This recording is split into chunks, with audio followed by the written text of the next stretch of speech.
Hey guys, Chris here with Cable Bullet, and today we're going to show you how to use our crimper tool and also how to keep it maintained and troubleshoot any issues that come up while using it. Let's get started.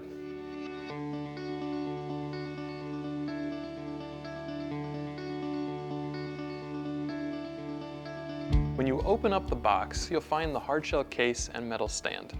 To set up your crimper, take it out of the case and unscrew the nut from the crimper pin. This will allow you to run the pin through the stand. Secure that in place by reattaching the nut.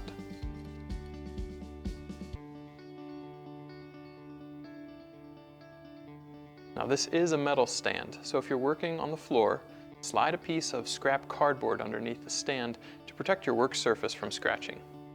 The Cable Bullet crimper comes equipped with a custom die set designed for use with Cable Bullet crimp sleeves and 5/32 inch diameter cable.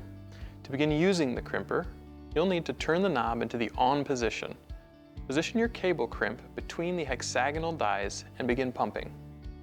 Continue until both halves of the die have securely closed around the crimp.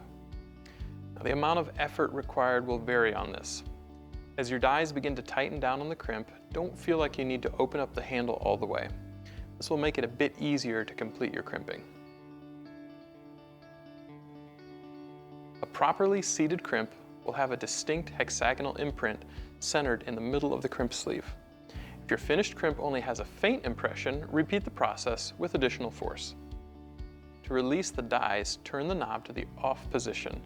When you're not using your crimper, make sure to keep it well maintained by storing it in its case, away from any moisture. After repeated use, it may be necessary to refill the oil reservoir with an SAE grade 15 hydraulic oil. To access the reservoir, unscrew the fixed handle and oil valve. Carefully pump the movable handle to release any air. Once you're done, reattach the plug and fixed handle. It's pretty rare that you'll encounter any issues with your crimper, but if you do, here are some tips for the most common problems. If your crimper is leaking oil, you'll need to remove the fixed handle and check to make sure the reservoir plug is securely tightened. If the leak is coming from the crimper head, you'll want to contact us for a replacement. If your crimper isn't generating enough pressure to secure the crimp, you should notice a distinct hissing noise as you pump. This is most often a result of an internal misalignment with the on-off knob. To fix this, give a nice firm tap or two with a rubber mallet. If your issue persists, contact us for a replacement. Thanks for watching. If you have any questions, feel free to leave them in the comments below or reach out to us at cablebullet.com.